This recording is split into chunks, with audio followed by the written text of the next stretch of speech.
Welcome and thanks for tuning in to the Victorian Aboriginal News Van Talks podcast. I'm your host, Charles Pakana. Victorian Aboriginal News acknowledges and pays respect to traditional owners and custodians across Australia. We acknowledge the elders who have gone before, those who currently lead their communities, and those who will follow in years and generations to come. Over the past several weeks in Victorian Aboriginal News, we've been seeking to gain further information on the Victorian Government's decision on the 24th of September this year to extend an order in council on the unprotection of dingoes through to 2028. While the government has stated that this does not extend to areas such as the west and northwest of Victoria, for most of the state, it's pretty well open season on the dingo, our apex predator. Today, I'm speaking on this matter with the CEO of the Federation of Victorian Traditional Owner Corporations, Gunai, Monaro and Gunditjmara man Paul Paton. Paul, welcome back to the program. Thanks, Charles. Great to be with you here today. Paul, on this matter, and I know that the Federation has been quite vocal in this, even highlighting research that's been done on the purity of the dingo, because there was so much information or misinformation out there about, well, the dingoes aren't pure anymore. And we'll talk about that a bit later. But Paul, when did the Federation first become aware that an extension of the order in council was at least being considered by the government? We became aware of the impending decision that's recently been made earlier this year in 2024, that the end of the order was up for renewal.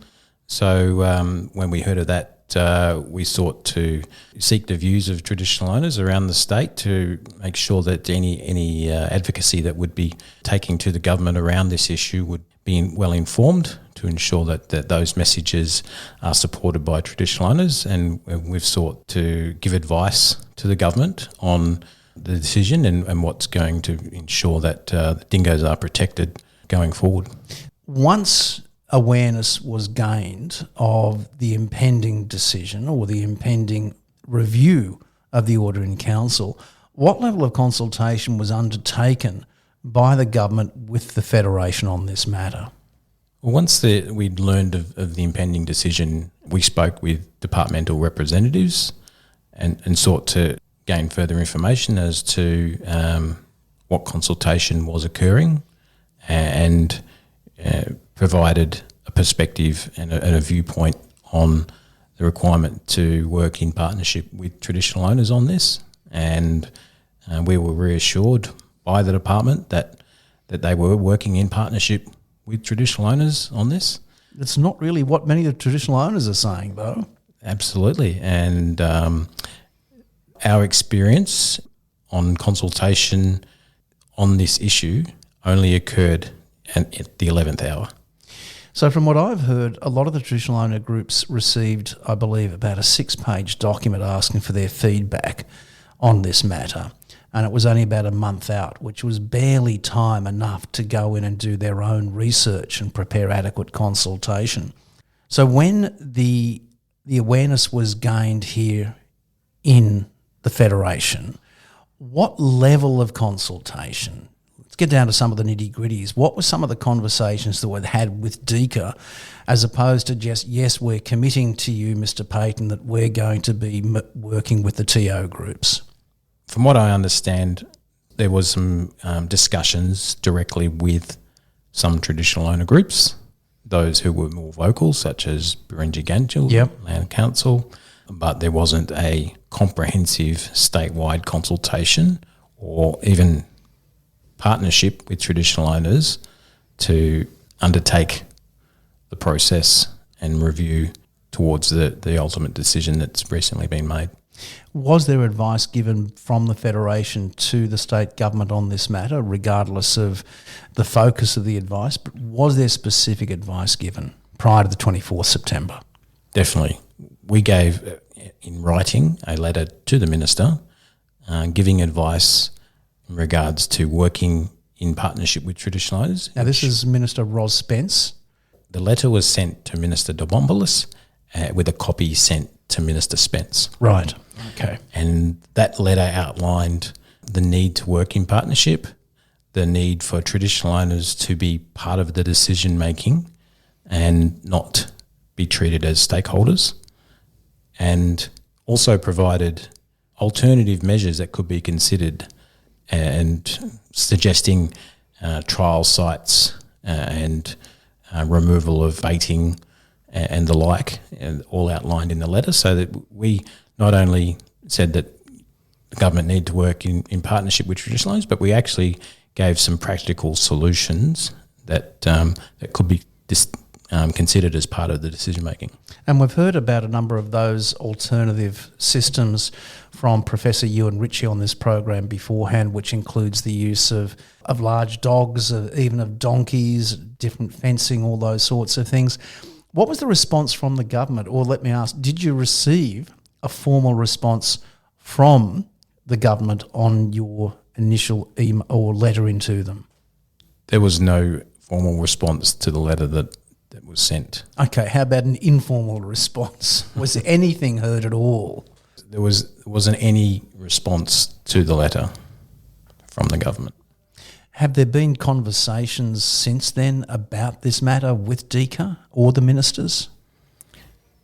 Traditional owners have met with the minister recently and expressed their disappointment with which decision. minister in particular? Minister Demopoulos, sorry. Right, yep. And have requested the minister provide a statement of reasons as to why the decision was made, and that's forthcoming. The minister has promised to provide that to traditional owners, and once that's provided, then that will enlighten traditional owners on where the advice came from, when the advice was given, and what influenced ultimately the decision that was made. Well, according to recent announcements, the government now does have about 10 weeks to come forward with all this document, the rationale behind its decision, and also details of all its negotiations and consultation with traditional owners. And we'll provide more information on that on our website for our listeners. Paul, you and I have spoken offline prior to this interview. It was a couple of months ago, I believe it was, and we had a yarn about the fact that there was a lot of misinformation going out there that the dingo population here in Victoria was very much a polluted gene pool. Now that seems to have been, and I'm saying seems to have been, we can't fully qualify this, but it seems to have been a degree of rationale for the government's decision to extend this order in council, yet the Federation has been quite strong in promoting on its own social media recent research which shows, especially from the University of Melbourne, where the samples of 474 killed wild dogs, and for the sake of the audience, that's in inverted commas, was actually sampled for DNA, and they were all, no exception, shown to be pure dingoes. To the best of your knowledge, and we're not asking you to compromise yourself, how much of this decision do you believe was either politically motivated by the reliance on inappropriate and incorrect information, and simply a disregard for traditional owners? I think there were many political influences that were prioritised over the wishes of traditional owners. Would you wish to comment on what those ones are?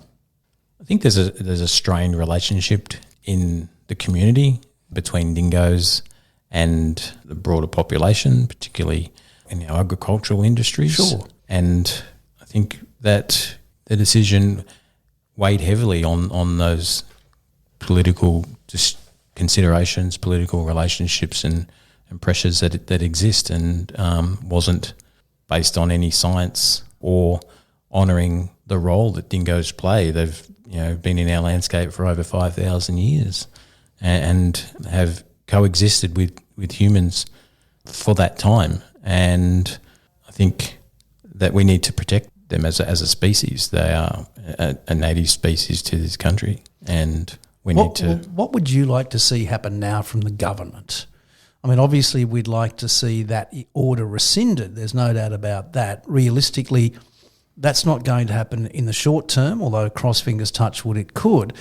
But what do you think is feasible that could happen if the government were to at least start paying attention to pressures from the community, the Animal Justice Party, the various activist groups, animal support groups out there, and also traditional owners? What do you think could or should happen? I think we should be weighing up all of the evidence and weigh up the significance of dingo in the landscape. You know, have we not learned anything from the Tasmanian tiger? Yeah. And we need to make sure that government is working in partnership with traditional owners, and that traditional owners are at the table as part of the decision making, and that we are recognising the important role that dingoes play in the landscape, as you mentioned, an apex predator with an important role in protecting our biodiversity. And we need to honour that and respect the wishes of traditional owners wherever those traditional owners are, and we need to support the dingo in continuing to play its important role in the landscape. Now, you walk the political minefield, or the political landscape, I should say, to be more appropriate, pretty well every working day of your life. I mean, that's part of your job, is to work with government and almost be an intermediary between traditional owners and the state government.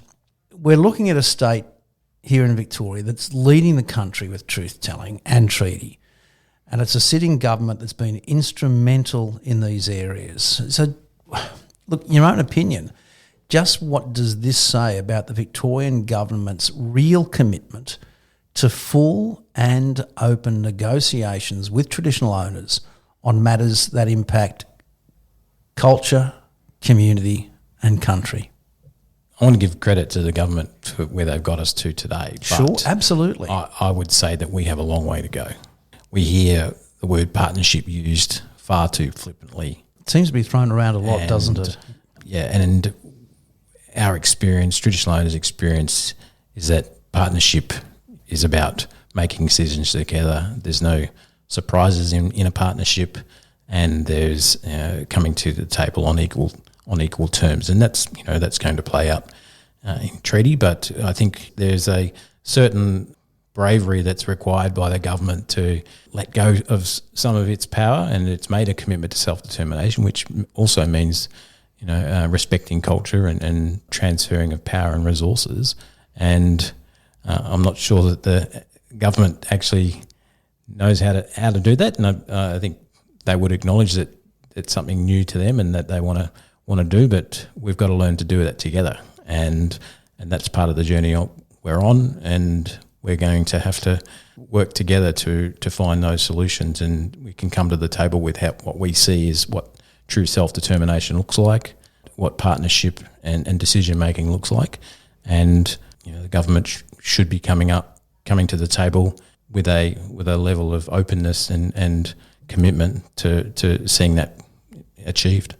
Do you believe that with the work that's being done towards treaty, and of course we're expecting an announcement any day now with regard to the commencement of state treaty negotiations with the First Peoples Assembly of Victoria, when it comes to this sort of consultation with TOs about these sorts of cultural matters and even matters of kinship, as we've heard on the program when it comes to the dingo and the tangarang, for example, do you as the Federation want to see these sorts of requirements on the part of the government embedded within a state treaty? I think it's critical if we're going to move forward together, then those agreements, those ways of working together need to be in the terms of that agreement, in the terms of that treaty, to ensure that that there is accountability to one another, and that there is a commitment to working together in true partnership in protecting country, and to be able to celebrate all of the things that this great state offers. Let's bring it back to this particular matter now and the Federation's role in addressing the horrors of this extended order in council. Are there any actions in mind that the Federation is looking to undertake to bring about a change in the government's mind? What we'd like to see is a review of the decision. If that's not achievable, then we need to look to the future because we can't continue in the same way in regards to making decisions like this, where traditional owners are treated as stakeholders, placed in culturally unsafe situations against those with different views, and that traditional owners are at the decision-making table. So we need to ensure that the systems and the structures are established to do work that in that manner. It's something that needs to be done across the board. Given that you haven't heard from DECA directly on this matter, what are some of the top questions that you would like the department and the responsible minister to answer succinctly when it comes to this extended order in council? The two primary things that come to mind in regards to getting an answer from government around this decision is when the advice was given to the government on the decision, and how much weight was given to the science and to traditional owner wishes in making that decision. And that's something that we think needs to be looked at and remedied, not only if it can be achieved in the short term. If that can't be achieved, then that needs to be embedded in the decision-making frameworks going forward. We're looking at a Wildlife Act in this state that is closing on 50 years old. It's 49 years old. Was introduced in 1975 as legislation. What would the Federation like to see when it comes to the current Wildlife Act in this state?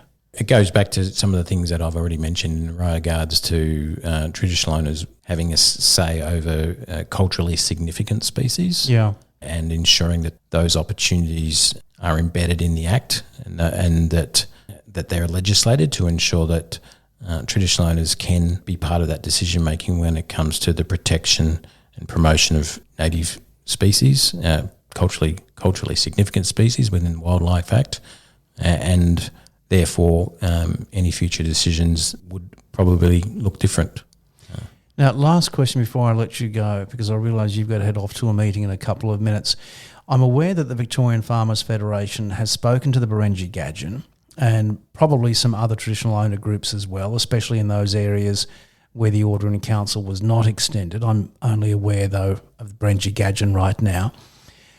Has the Victorian Farmers Federation approached the Federation at all, this Federation, on this particular matter? We've not spoken to the Victorian Farmers Federation. We know that there are many farmers out there that support the protection of dingoes, but we've not spoken to the Victorian Farmers Federation on this issue. Paul Paton, CEO of the Federation of Victorian Traditional Owner Corporations, thanks for your time, brother. Thanks very much, Charles. Very good speaking with you. For a full transcript of this interview, visit the Victorian Aboriginal News website at vicaboriginalnews.com.au. Until our next episode, stay safe and stay informed.